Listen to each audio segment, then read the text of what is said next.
Hey everyone, and welcome to Six Figure Authors, the show that helps you take your writing career to the next level. I'm Lindsay Baroker, and I'm here with my two co-hosts. I'm Andrea Pearson. And I'm Joe Lalo.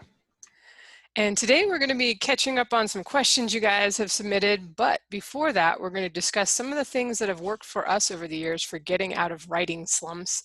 And we've also got a few newsy news, is that a thing? News things to talk about that may be of interest to you before we pop into that. So I guess why don't we just hop right in there. Joe, do you want to talk about, let's see, you had BookBub ads that you were going to discuss, it looks like? Yep. I'll start with, I don't really have very much in the way of personal news. I have written, I'm 27,000 and change words into Big Sigma 6. Other than that, everything is the same as last week. But if you've ever done BookBub ads, then you'll know that the two things that boil down to whether or not you're going to have a good BookBub ad are the quality of your graphic and how well you target authors. Those are basically the only two variables that you really have to solve. And a long time ago, Book Expo America was primarily like BookBub was everywhere there. They were on all of the tags and stuff. And I went to one of their panels where they basically had been unveiling their ads. And they were talking about targeting. And I said, I actually asked them during the panel, I was like, if you know who our fans are and what they click on, then you also know who else our fans click on. So don't you have better data than we do about who we should be targeting? And they said, yes, we do. And we're working on a solution for that. And apparently that solution is finally done, because in a recent email, they announced that they're going to have related authors in their targeting section now. So instead of mining your also bots, which is what is typically done, what I used to do, is look at the top rated authors in my genre and also the also bots and try to put together good author targeting in that way. Now you can target an author and it will recommend other authors that are worth targeting. And I haven't used it yet because I haven't started my promo blitz on Free Rent 6 yet. But when I start putting together my first round of BookBub ads, I think that's what I'm going to be using to see. We'll see how well it stacks up against the targets I put together last year for the same series. All right, cool. Yeah, I'm not going to play with it for a while. I don't have anything new series launching, and I'm actually pretty burned out still from the last series on all things ads that for like 3 months while I was rapid releasing the series, I was like, yep, got to do all this stuff, got to pay attention to all this. Now I'm like, well, okay, they sent the receipt. I guess my ads are still running. So, and that's kind of what I have to do when I go to deep writing mode for a project. I'm finishing up my sci-fi series right now. It's 131,000 words so far, the final installment, and I did finish the rough in about 2.5 weeks, which was, I'm going to talk about that in the slump section, how I got helped to get kind of motivated because I haven't been writing as much lately. But before we jump into that, I wanted to talk a little bit about, do some Kickstarter mullings, because you've probably heard and seen Brandon Sanderson's Kickstarter for hit over 5 million in the first few days. I haven't actually looked since we made these notes. It could be higher by now. Yeah, and other people have talked about what he's doing, kind of a 10th anniversary leather hardbound, really cool edition, and a new novella in his series. And Dean Wesley Smith had some thoughts on it, on how it could change things for the publishing industry, when that, especially maybe trad publishing, seeing, wow, those rights were really important, like, because I guess Brandon kept his rights to do a special edition hardback specifically, and things it could mean. And I'll go ahead and link to his blog post in the show notes if you want to check that out. And Dean, with Lauren Coleman, who we had on the show back in January, I think, has a free Teachables course, and I'll also link to that too. I took it just about an hour and a half. It's mostly Dean talking to the camera about a Word document that Lauren put together with some best practices. So, is interesting, especially if you're not too familiar with Kickstarter yet. Also, I'll post a link to our interview with Lauren in case you missed it, because a lot of the same stuff is in there. And I think we asked him, I was actually pretty riveted because at the time I was like, Kickstarter, I've done one before, so there's no secret allure and mystery for me. But I've been thinking about doing one since we had Lauren on for that talk. And Brandon is certainly inspiring, though most of us have not sold millions of copies of our books and don't have the fan base and huge online presence that he does. It's important to remember that also any physical products have to be paid for, so it's not like he gets to pocket all of that. Joe says it's up to 5.4 million as we're recording this. And also important to realize that he's trad published for the most part, and his readers regularly pay $15 for his ebooks. So they may be, you know, as indies charging $2, $3, $4 for ebook, it may be a little harder to get somebody to pay $200 for a collector's edition. You know, possibly not, but like I know a lot of my readers originally came from BookBub, so I don't know about getting $200, but I think it would be just kind of a precious few people. When I did do a Kickstarter in the past, it was for, I was funding audiobooks. This was like 2012 or 2013 when I made about 5,600. I actually went and checked to see what it was. And I think I had asked for 2,500. So I paid for 2 audiobooks instead of 1. So that was pretty cool, but it was a lot of work. And I did have a couple people back then that paid, like I had a $500 level. I think they named a character and got the whole series of paperbacks signed. You know, so it worked. Again, though, you have to pay for any physical products you do, and keeping in mind that's probably only gonna be like 0.1% of your reader base. It's going to really spend hundreds of dollars on, you know, a Kickstarter for an author. I think games and things at higher levels, you know, you can get those numbers more easily. If you are thinking of doing one and you just care about making money, which is perfectly fine, or maybe getting some new people out there, just remember that the most profitable rewards are always going to be the digital content, which basically costs you nothing to deliver after the initial creation investment. And, you know, like I said, I've thought about doing another one. I remember how much work the last one is, so I don't have any delusions. I'm sure I could make more now. But I think as an indie author who's never sold more than tens of thousands of copies of a single title, which is not horrible, but it's not, it's not Brandon Sanderson. I would guess I could maybe make 25 or 30,000 on a Kickstarter for an entire new book in an existing series. I've thought about doing this with my first series, My Emperor's Edge, which is actually also coming up on a 10th year anniversary for the first book. And that would be also if I had extras like the whole series bundle. I'd probably do an ebook bundle of the whole series and an audiobook bundle, all digital, and then a paperback at a higher price, where I would probably, knowing now what I know then, knowing now what I didn't know then, I would have the paperback options unsigned that could just be shipped from Amazon or whatever you decided to do, and then do book plates that I would sign and could just stick in an envelope and mail anywhere in the world for $1 or $2, you know. Postage for envelopes with just an ounce in them is not going to be anywhere near like shipping books we've talked about before, how $50 and up basically to go international. And if you got really heavy hardbacks or a whole series of paperbacks, it's going to be even more. One of the things that I noticed when I was kind of looking at indie authors, you know, kind of sorting by all the past successful publishers of fiction campaigns on Kickstarters, there weren't, I don't think, any purely indie authors making over 100,000, which, you know, and there's a lot of folks that were able to make 5, 10, some, you know, something like 80. So it can be possible if you have a really good sized fan base.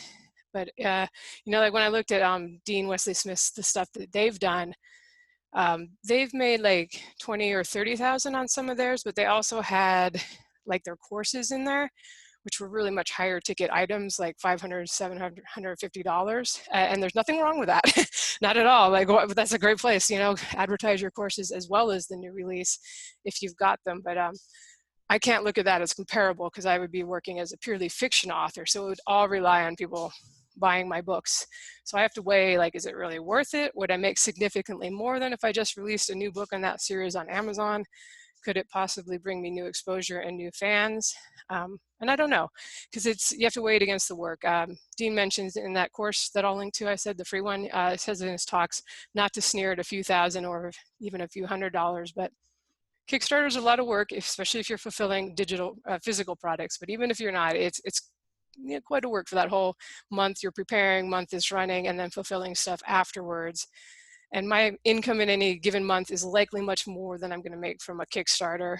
And doing one would mean pushing back other projects, possibly making less on Amazon while I'm doing this because I'm not publishing new books there and on the other stores. So it just comes down if it sounds fun to me, if it sounds fun to you.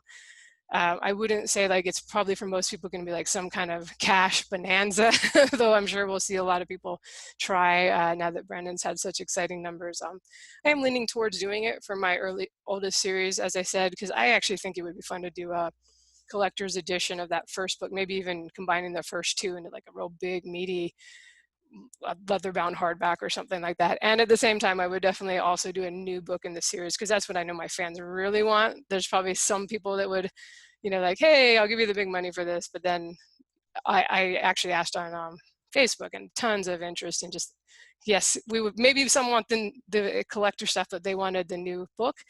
Everybody wants maps, because I never do maps. I don't know if you guys do maps for your fantasy worlds, but the reason I don't do them is because it usually costs like $1,000 to have an artist do a really cool fantasy map. And this isn't a made-up world, right? I can't just stick a map of Seattle in there.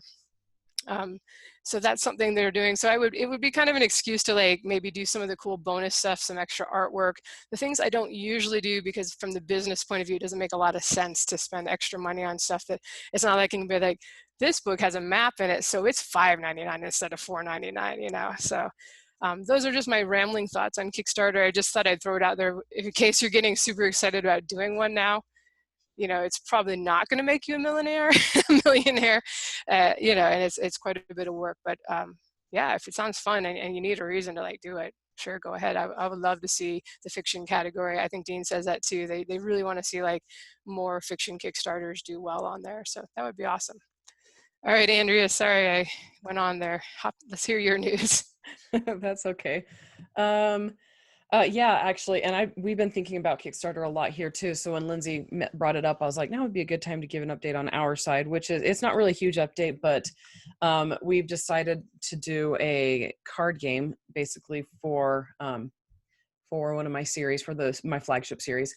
And so we're still basically in the brainstorming stage. So we're thinking about it. We're like, compiling, pictures that we like, ideas, artist names.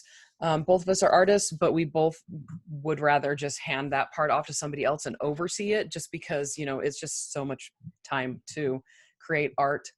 But it's going to be really simple, and where the rules and the gameplay are concerned. And so we've decided that the art really is the most important part, because we want the art to be so good where people buy the game for the art, and then the gameplay comes second, just for this first game. And then future games, we'll make it so that it's more complicated, and where the gameplay itself is the most important part. But I don't know how much you guys play fantasy type games. The artwork in a lot of these games is phenomenal, and so we want to make sure that what we release is in par with that. In par.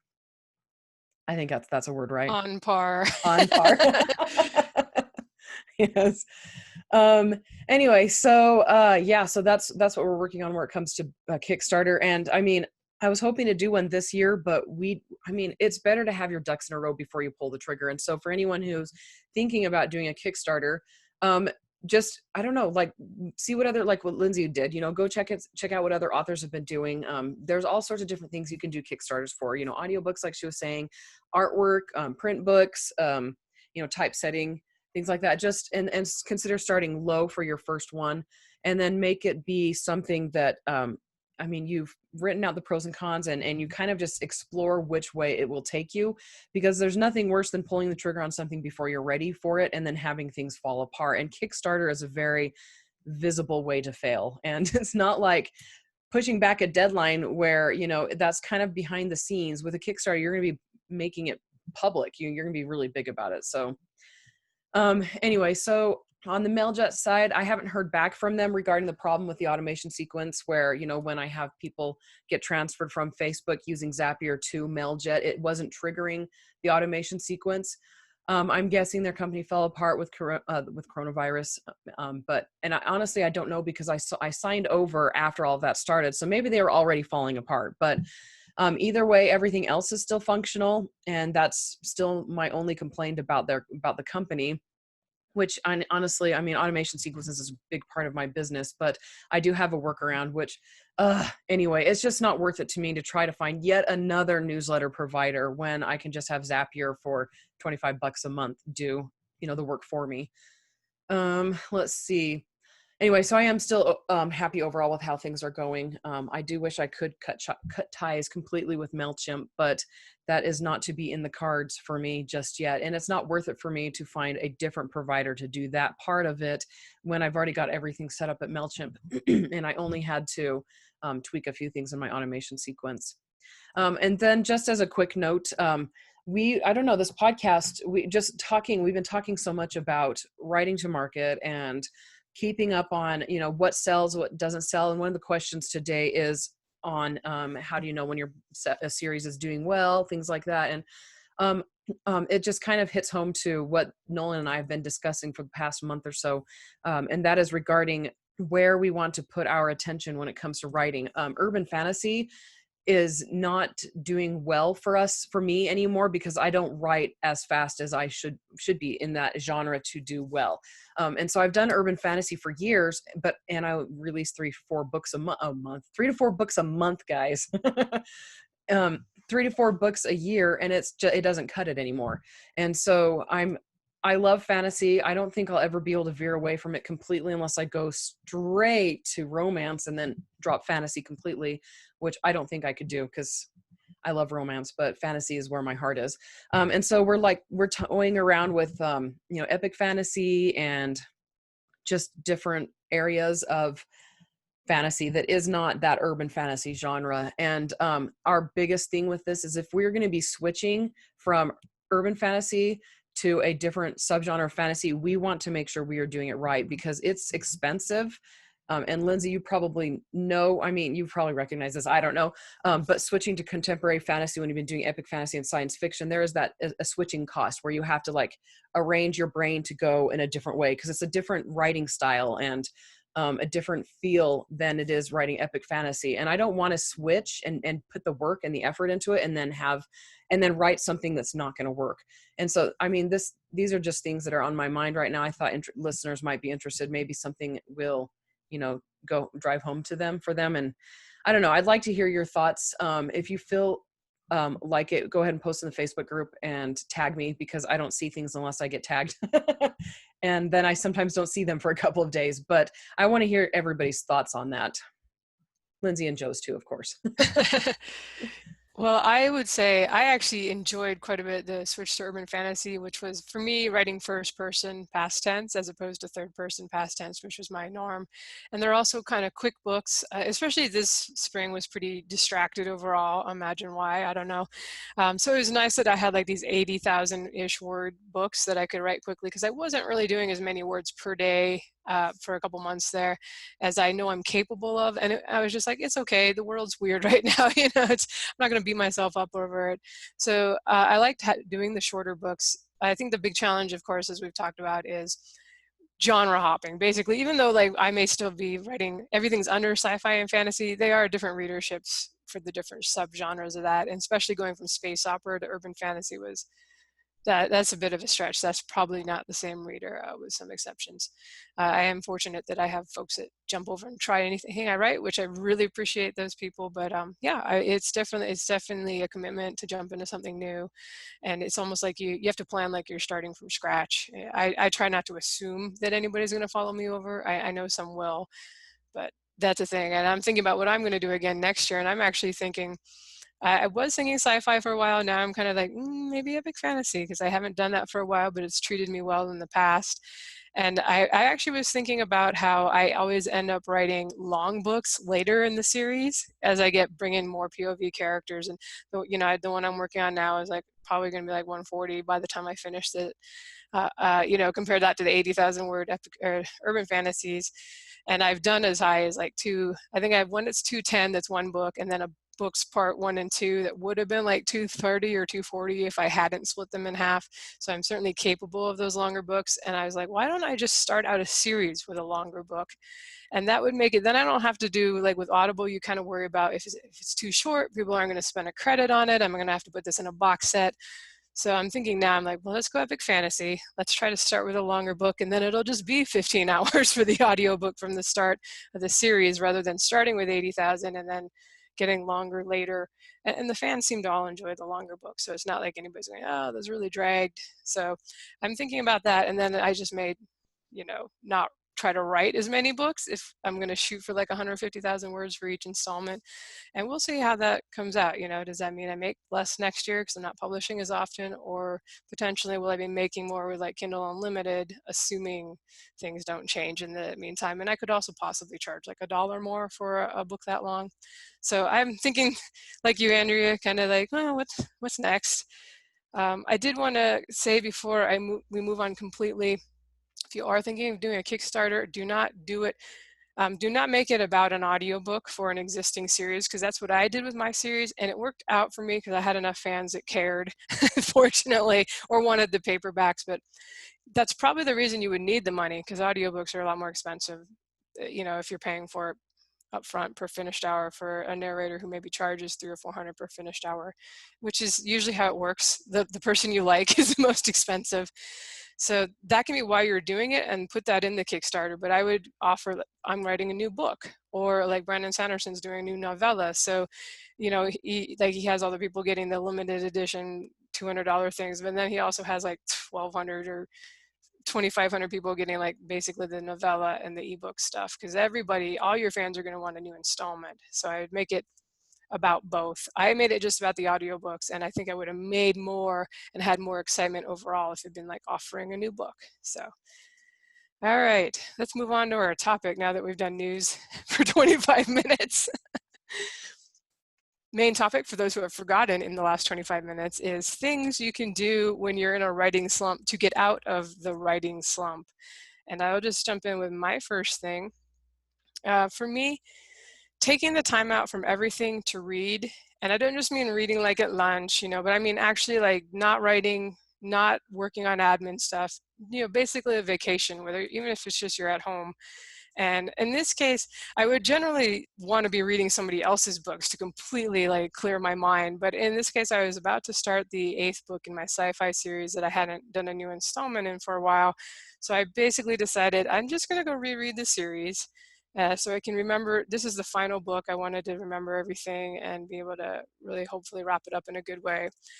And in the process of rereading my books, I actually was like, hey, these characters are fun. I enjoy these stories, and it kind of, I think it was a combination of taking the time off of just work stuff and just reading and being okay, like this is totally my day. I'm just laying in bed with the dog and reading today. It's awesome.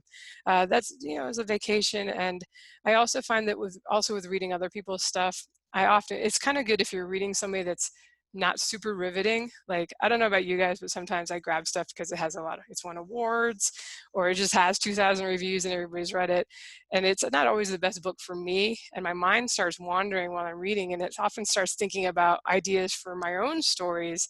So, and I don't know if that works for everybody, but that is definitely something that works for me. Just if you can take even a weekend, where you're not working on your own stuff and not working at work, and just be like, okay, I'm reading this weekend, in as much as your family will let you have the time to do that.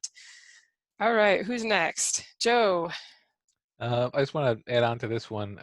First off, that's definitely effective, especially when it comes to rereading my own stuff. I always have a terrible opinion of what I've just written, but if I've written it a year ago, I'll be reading it like, oh wow, this guy knows how to write.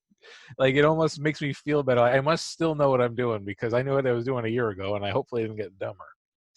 But I also, if you're feeling even more passive, or if you just can't feel like you can't commit to a book, which occasionally happens. Sometimes when you spend a lot of time making words, it's hard to consume them. Movies and stuff like that, movies and television can be just as inspirational, especially documentaries. If you just watch a documentary about the actual real world, and start filling your head full of stuff that you can then sort of fictionalize for your own purposes.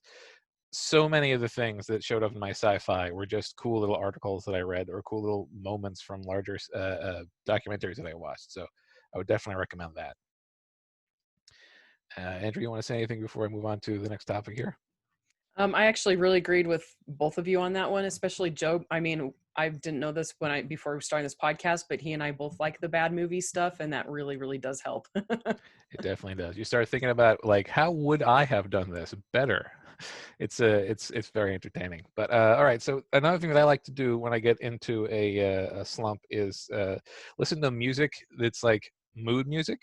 Uh, when I'm really struggling, is like not just with scenes, but with overall motivation. I'll sometimes just take an afternoon to put together a playlist of music that suits the intended tone. It can be with lyrics if you're just brainstorming and trying to go for inspiration, or I would recommend without lyrics if you're going to be listening to it while you're writing.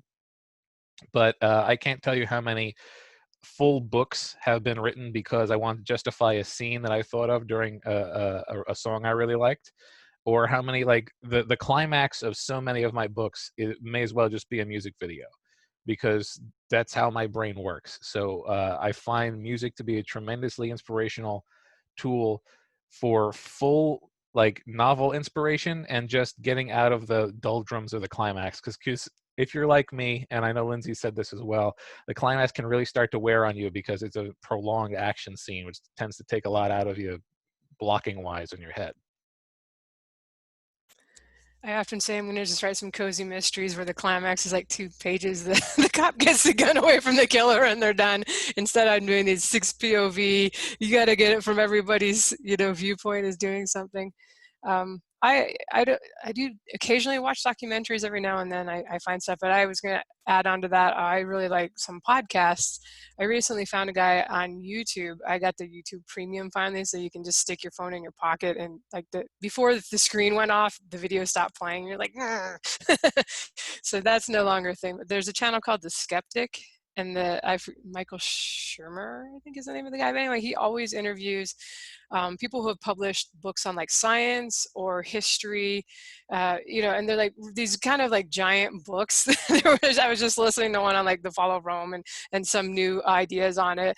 And like you look at the book and it's like, that'd be a 30-hour audiobook if you listen to that. And I'm probably not going to invest that much time in, but the interviews have been really great. They're usually like an hour or 2 hours long, and you kind of get the gist of the guy's argument. And I found them super inspiring for maybe not getting out of a slump, but coming up with new ideas, especially a lot of fantasy and sci-fi people. We get inspired by history, things that have actually happened or things that are going on now.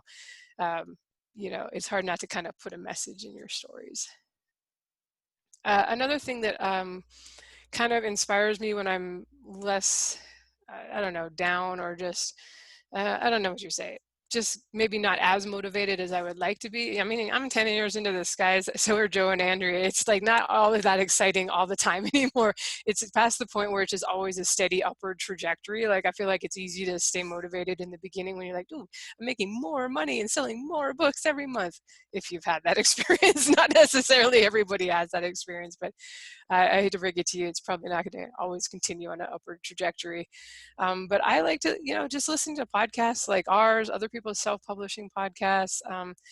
And when I was doing workshops, that was actually the thing that motivated me to finally finish a novel, was seeing other people posting their books regularly, and even getting, at the time it was everybody's trying to get traditional deals in the mid 2000s, whatever it was, the OOs, but it was just like seeing other people succeed and thinking, I think my stories are as good as theirs. And so if they can do it, I can do it. And I still find it motivating to, listen to if somebody's doing something new and innovative and having success at it. That kind of inspires me to go work on my stuff. And I will say this is probably a personal thing. Some people will get irritated at other people's successes or disappointed that things aren't working as well for them. So you have to figure out if this motivates you or not. I always feel like, since I write so much, the next series is always a chance to do the things I've screwed up on in the past and try. So, and maybe there's a mind shift thing here. If you don't find that stuff inspiring, I mean, it's okay. You don't have to, but if you can, I think there's sort of a mindset shift in general. If you can be inspired or happy for other people's success instead of like maybe a little bitter or disappointed, because I think there's like a word, like I feel like there's a German word where you feel pleasure at the failing of others. I want to say Schadenfreude, something like that. There you go.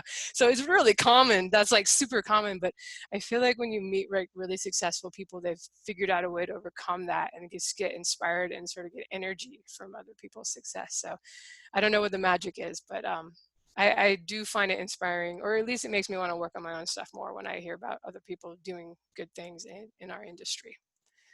Next. I will say that I can fall on either side of the motivation by other success situation. I never begrudge other people their success. I'm never bitter when someone else is successful, but occasionally I'll see someone succeed at something that I want to do and be like, yes, there's an avenue forward, and I'll be like, it might actually be worth doing.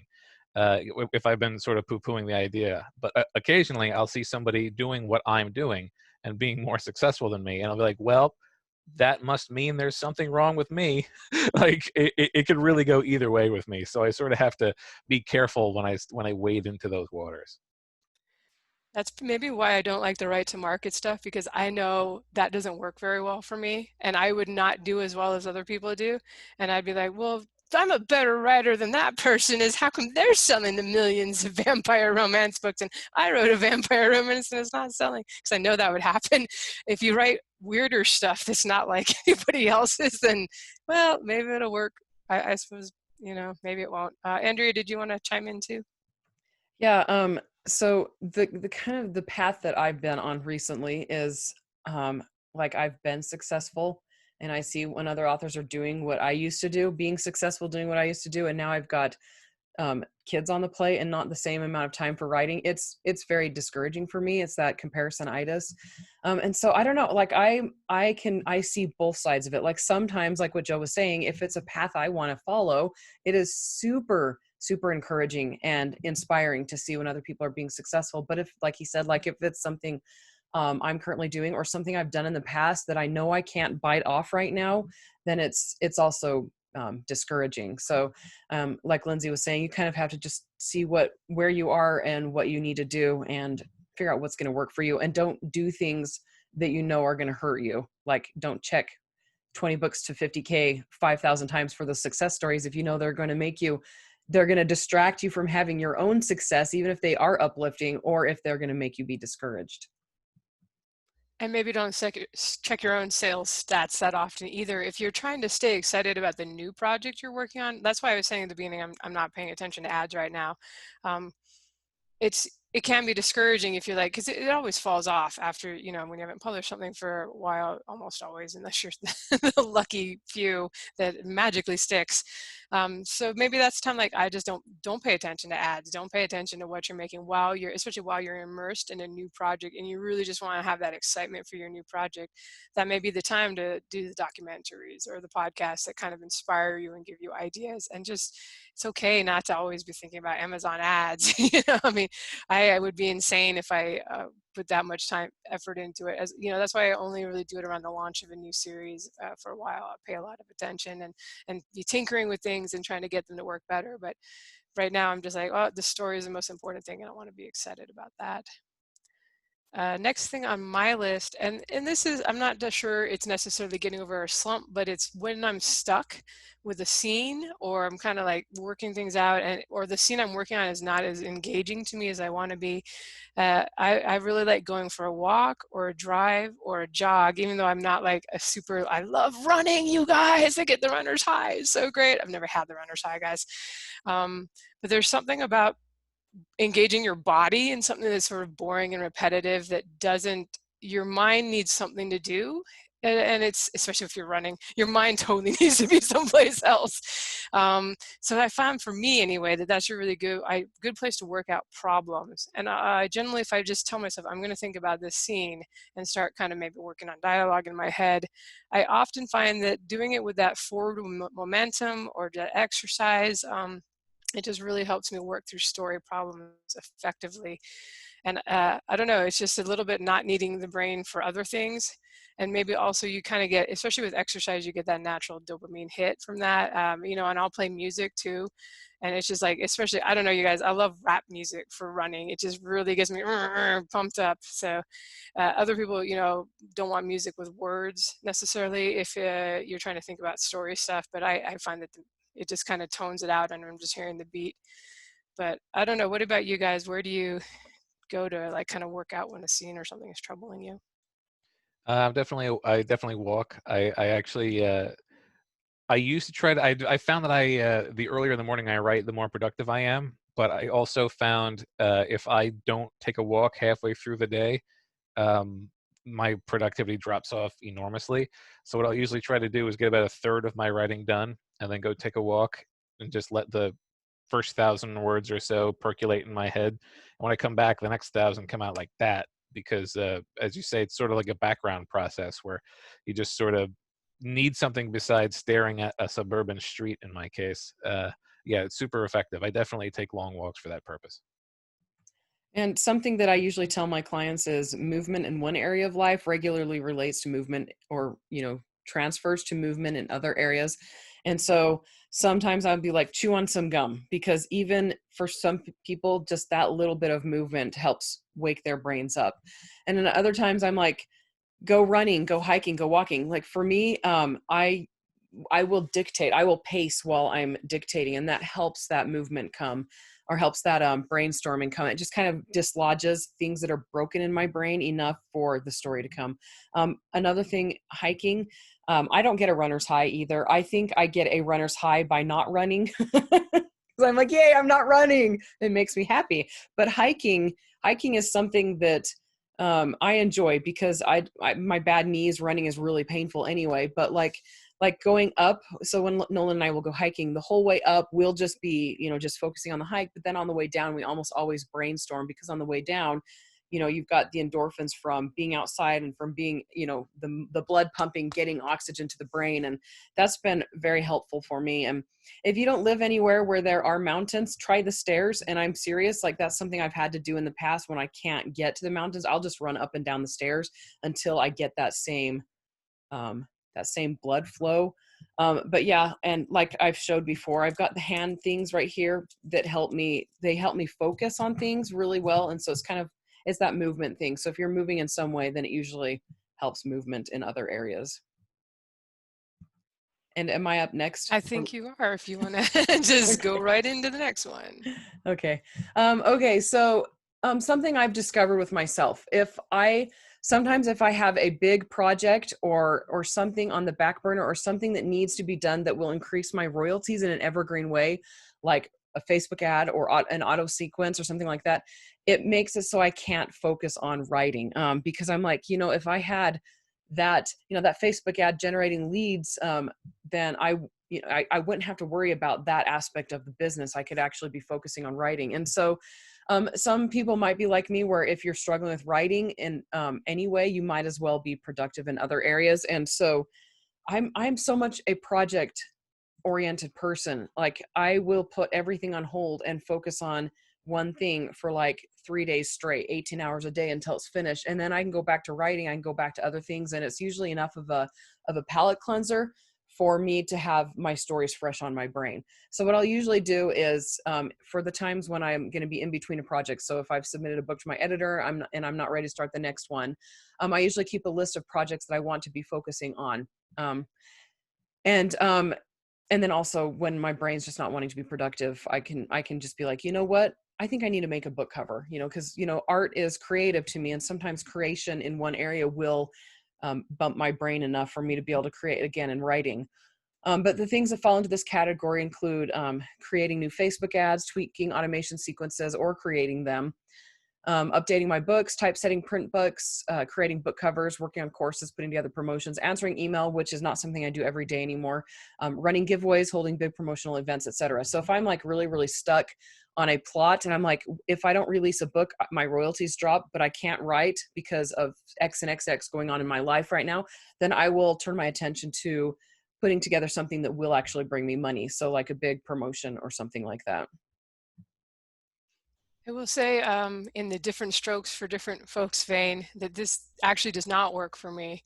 I hate admin stuff, so I do it between projects because that's when I'm ready to work for it. But I find that I really need to let myself be bored in order to really start getting the juices flowing again. If I'm working on something else, it's sort of like, well, I'm just working on this and my mind's busy concentrating on that, and I'm not at all thinking about my story.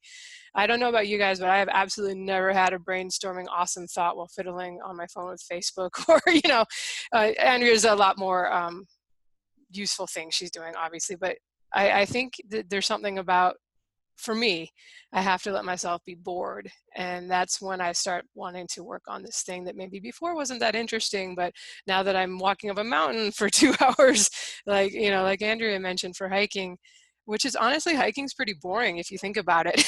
And so is running, other than the torture aspect that you're thinking about. So I think there's an element of that. Driving also pretty boring, you know, and that's, I think you have to let yourself be bored once in a while, and that can help. But that may just be me. Not saying don't do the things, Andrea, doing the things that keep the business rolling. So we do have to do those things as writers too. I did have another thought. I didn't have this down in my notes, but you may want to experiment if you're struggling with the time of day that you write.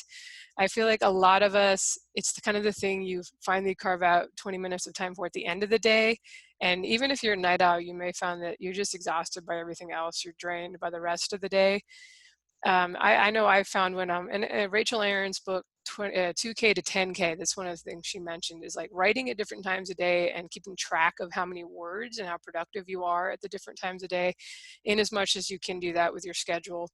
But I know I found that I'm actually super productive first thing in the morning. And sometimes when I'm trying to have like a 10,000 word day, I will just get my coffee, go back to the bed with my laptop and write the first 2,000 words before I take the dogs out for a walk or have breakfast or anything. And it's like, wow, it actually happens really quickly.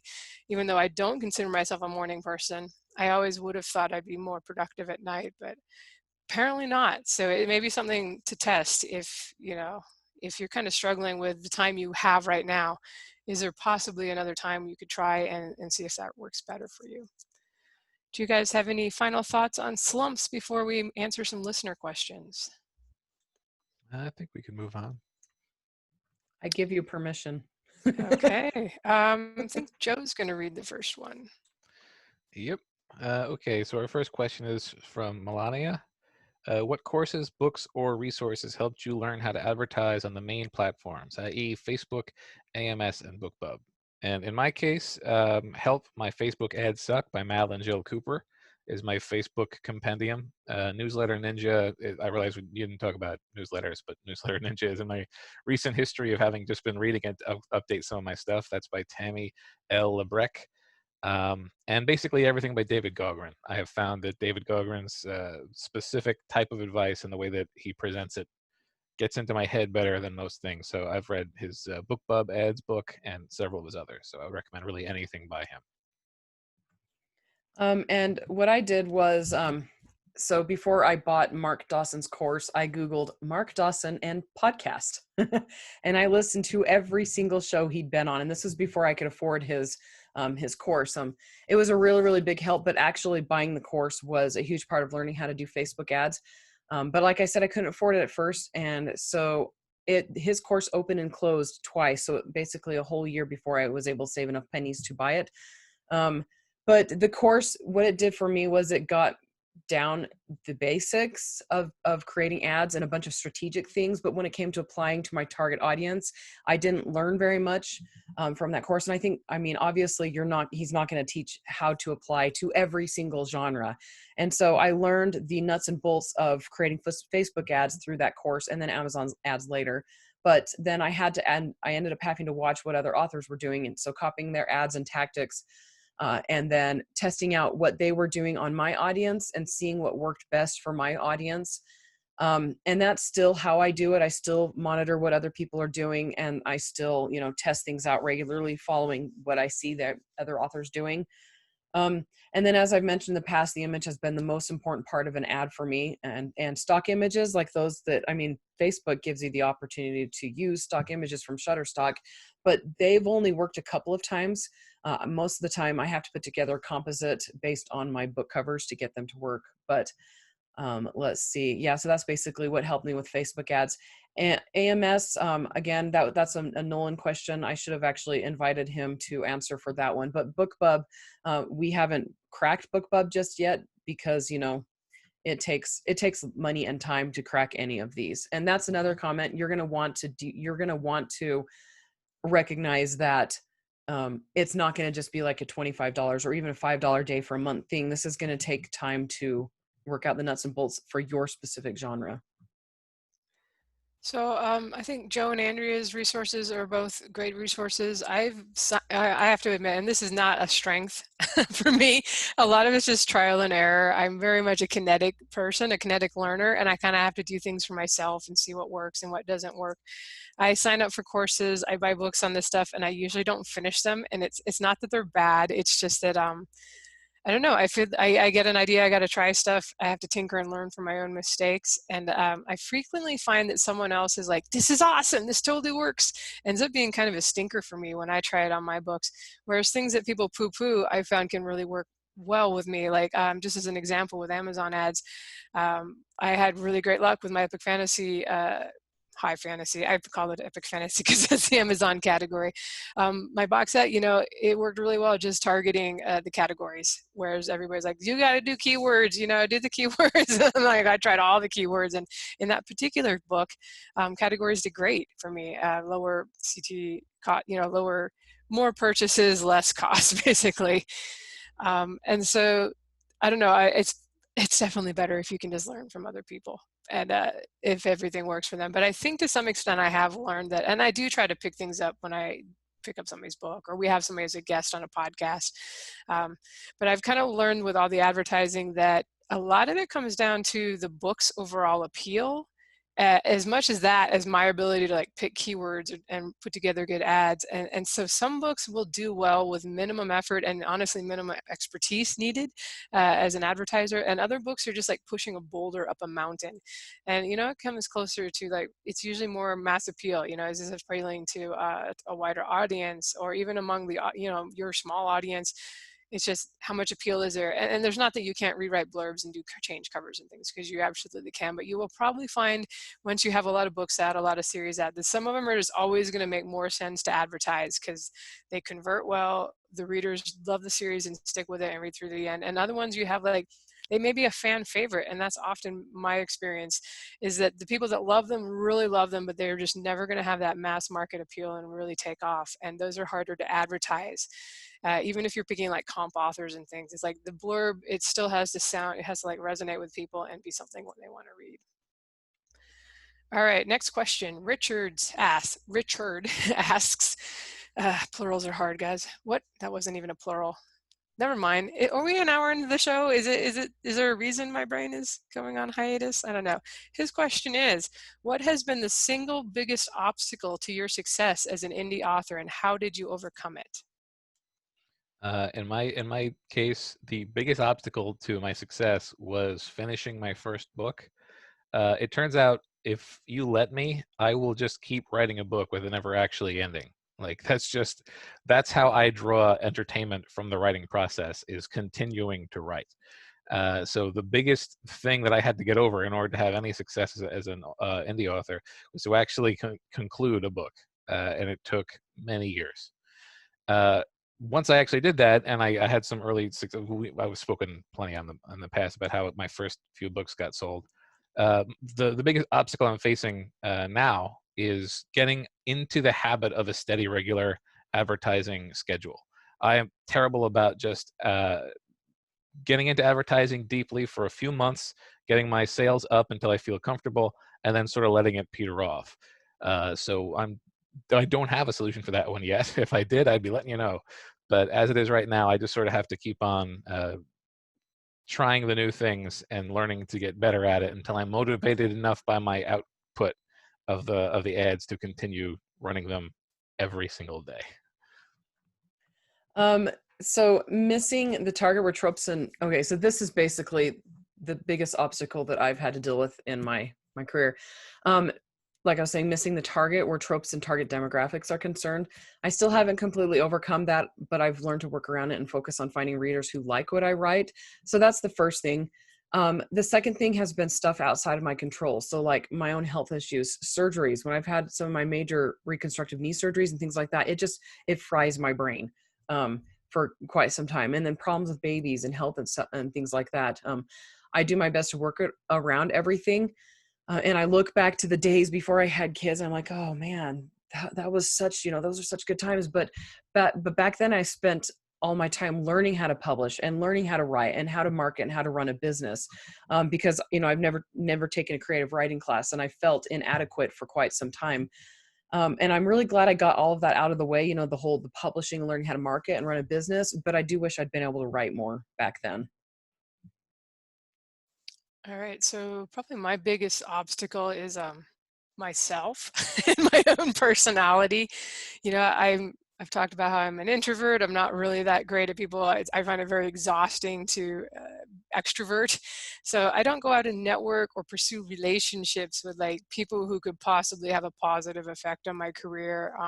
I'm actually delighted that I've gotten as far as I have and can make a great living just being myself and not like going out and like trying to make buddies or schmooze anyone. And not to say that people who network are doing that they're just in it for themselves. But because I don't really do those things, you're never going to see me at a conference rarely talking to anybody unless I already know them because they were like a guest on our podcast or something like that.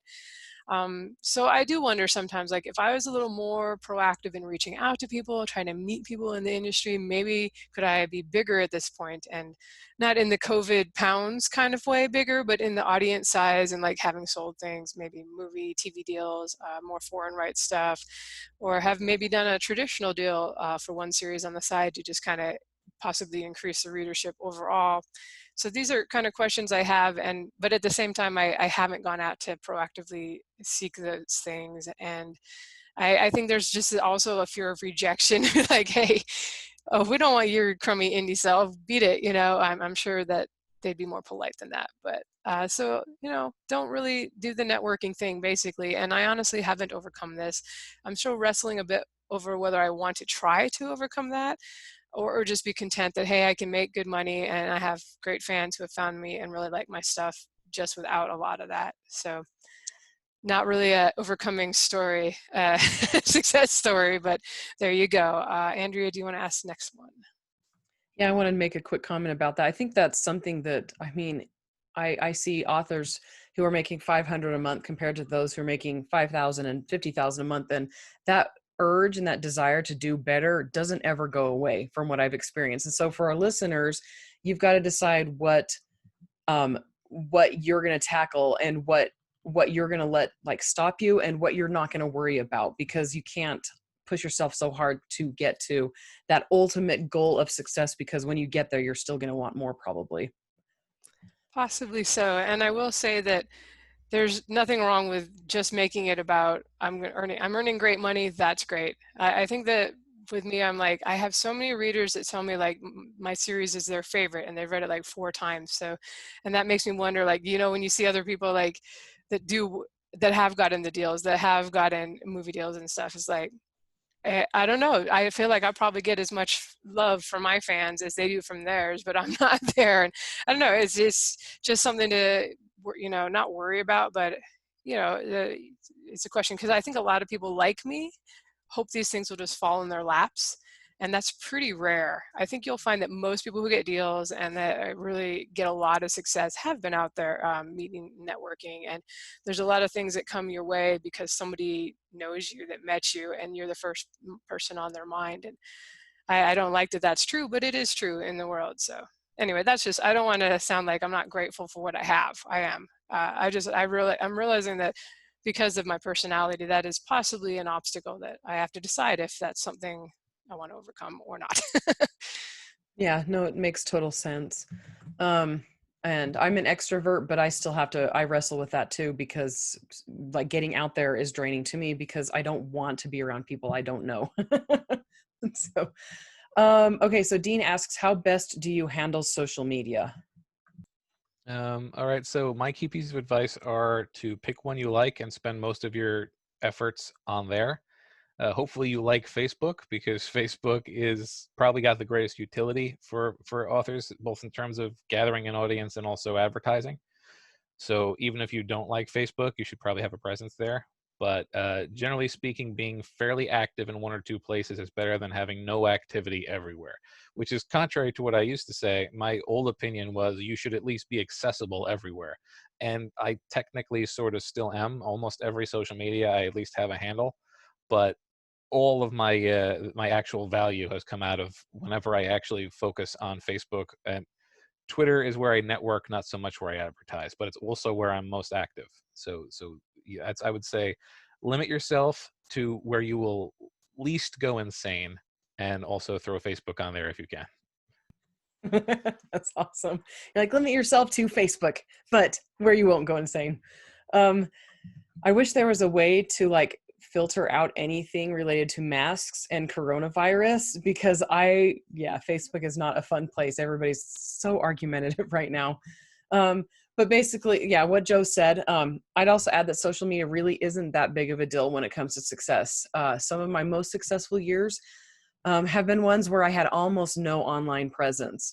And this goes against, again, what everybody says. You've got to be there. You've got to be accessible. You've got to have a place where you can cultivate relationships. Sometimes doing that draws away from your success because it's distracting and it takes time. And if you're using all of your creative brain to write a really awesome post on Facebook that people are going to forget in a week, then it's more of a detriment than it is a benefit. And so, like, for those who tend to get sucked into reading about other people's lives, avoidance might be the best path, especially right now where emotions are so high and situations are so stressful. I would just say make sure you have an online presence where your readers are, then do your best not to spend a whole ton of time there unless you have a lot of time. I thought it was funny. I just post on my Facebook author page for the most part, and I check our group now that we have one. But so there's not much about masks and coronavirus on my, because I'm like the one making the post and people have to respond. Like, you put a dragon floor down. This is cool dragon floor made out of tatami mats. Is that how you say it? It's awesome, guys. Nobody's going to bring up masks on dragon floor posts. Although I did put in a snippet. I have a villain who's masked, and he has been masked and hooded to hide his identity for over a year. So pre-COVID. And I mentioned, I put a snippet in and somebody's like, oh my gosh, I love him. He's so considerate. He wears a mask. And I was like, no, he's a villain. So now my villain is considerate, and because he's wearing a mask. Anyway, what was my point? Facebook. Yeah, you don't have to like do all this scrolling through for the news media. You can have an author page and just do that. I was more scattered in the beginning with social media, just a little bit here, a little bit there.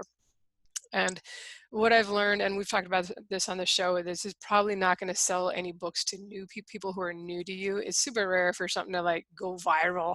I never have stuff go viral except Dragon Toilet Paper Holder, and that did not sell me any books. I don't know why, guys. But no, it's really more for about keeping in contact with existing fans. And I think there's a worthwhile element in doing that, in kind of keeping them excited about new releases. That's why I shared the snippets of the stuff I'm working on. I think if you stay in their mind, they're more likely to like see when your new book is coming and go out and buy it right away, as opposed to like a year later, they're like, oh, I wonder if that one author I like has anything new out. So there's some worth in doing that. And I saw in the beginning, I was, a little bit here. I remember Google Plus. Recently I poked in there and it's like, oh, 2 years ago they shut it down. Okay.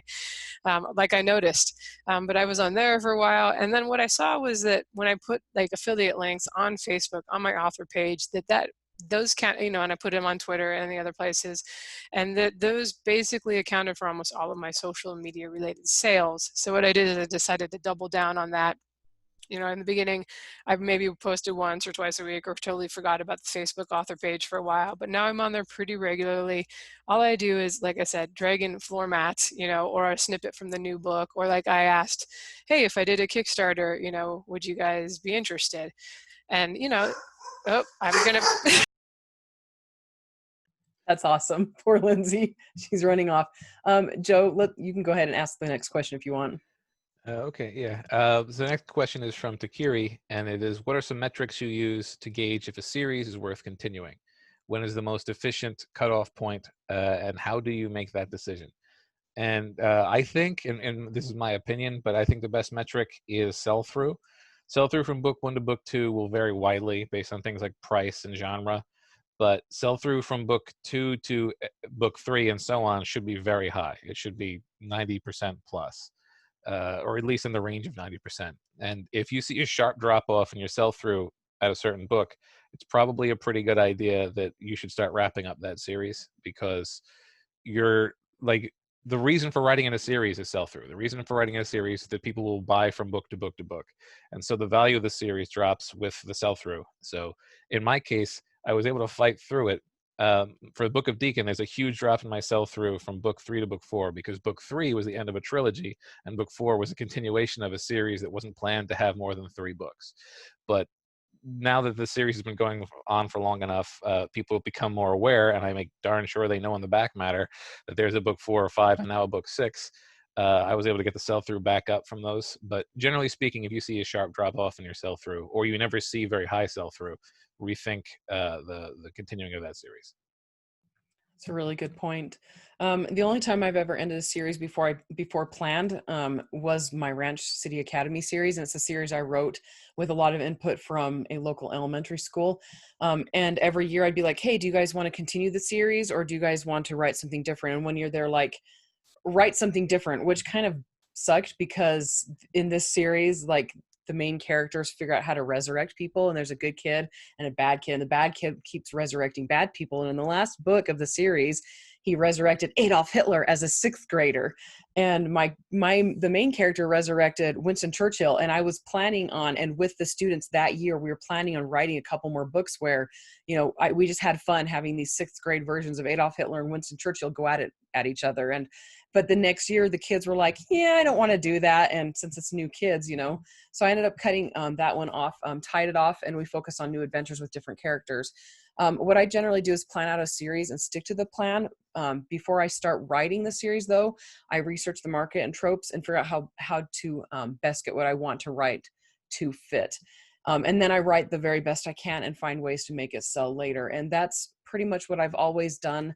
I haven't had any of my main series be complete flops, and like a lot of them, in the middle of them, they don't sell very well. But then, like I've said in the past, I can get them to sell later. And that's my hope with this current series that hasn't been selling as well as my previous books. And Lindsay's back now. How are the dogs? They are locked in the bedroom with some chicken strips at the moment. So for this question, to some extent, I have a couple that I still have to go back and finish, and I regret that I stopped them because I feel, I have fans that still read them. So I now will not stop a series until I've brought it to a completion point. And I will return. I have already finished a couple of the series I had left dangling. I still have a couple more to go, but it's so much easier just to keep going while the stories are fresh in your mind than to go back and you have to reread everything. So, I would be hesitant to abandon things completely, now knowing what I have. I'm having a hard time with that expression. Knowing today what I did not know then, I would at least figure out a way, if you are thinking of abandoning it because the sell-through isn't good or just never took off, to kind of wrap things up and do a final book. At least that way there's closure, and fans aren't going to hesitate to start a new series from you because you've shown them that you don't finish things. That's why now I'm finishing things before I wander off. And in the case of those series, they were just that I had hoped they would do better, and also the case where sort of some of the fan feedback was negative, and that can really get me down. Real fans that have enjoyed my other stuff are like, in one case they were 18-year-old characters, which was just, I've kind of learned that my readers are not super young, and even if they may like young adult stuff in general, they don't want it from me. So those are some of the weakest series I've done, is where the characters have been younger. So, and on the flip side, I've had super love and appreciation for characters that are in their 40s, and as I get older, probably there'll be more older characters, and we'll see how it goes. But yeah, I just wrap it up if you can, rather than just leaving it dangling, especially if it's not in a place where there was closure.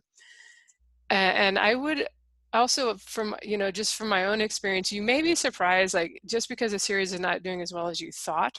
And I'm not saying this is the case for everyone, but I actually went back recently, and as I mentioned, I was thinking of the Emperor's Edge series for Kickstarter, and I looked at one of the later books, Republic, which was sort of written after the series closed, and I always thought, I don't think that one did super well. It did okay. A lot of the regular fans read it, but I just looked at the lifetime earnings on Amazon. It was over $100,000 for that book over however many years, 6 years or something.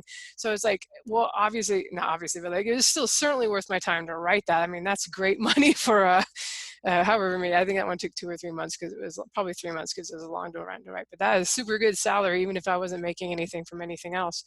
So realize that even if you didn't kill it with the launch, or maybe the first year or something out, if you continue to, try to run ads, do a perma-free book one, you may find that over time, the book actually does better than you realized it did, or the series. All right, do you want to do one more before we wrap up?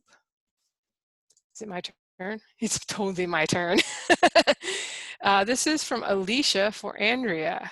She has 3 questions, so we're going to be doing 3 more questions. I will go ahead and ask all 3. First, do you write under 2 names or more? If you could go back to the beginning, would you do things differently or the same way? And 3, how do you judge if a series is doing well?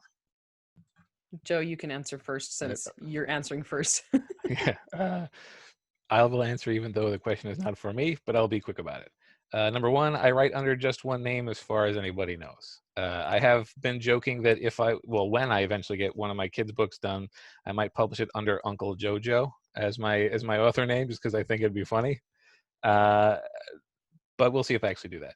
Number 2, if I could start over, I would do my series from beginning to end rather than alternating between them. And I would absolutely have had my newsletter sign up ready in my books from the start, because I missed the first almost year of my book sales with no newsletter whatsoever. And then another couple of months of having a Google Docs sign up form that was practically asking to be kicked out for spam purposes.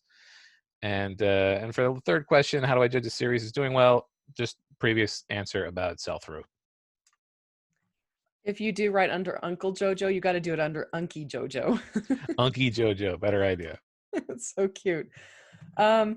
Okay, so I have 3 pen names, but I only currently manage one of them, just because I had time when I started them and I managed them, and then I was like, I'm just going to focus on the one right now.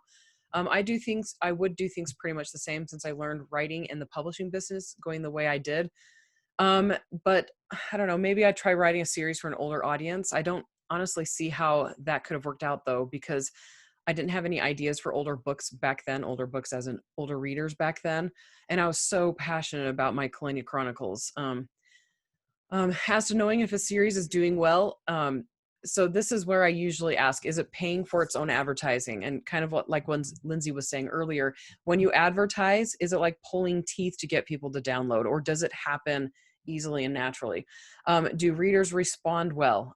Do you get positive feedback in emails even when those people aren't actually posting reviews? I'm sure all of us know, sometimes people will just tell the author privately that they love the book, but they're not willing to post a review.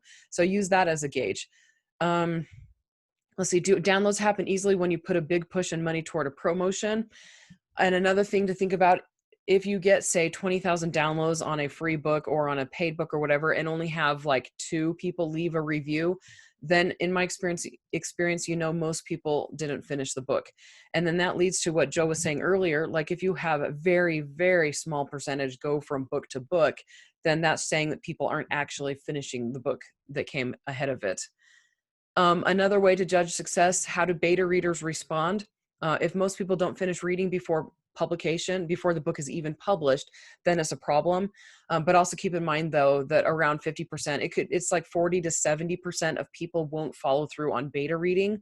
But if no one is following through, then there's a problem with the story itself or a problem with the series itself. And that's a good way to know if the series is doing well. That's sometimes not helpful once it's been published, but it's helpful for later books in a series.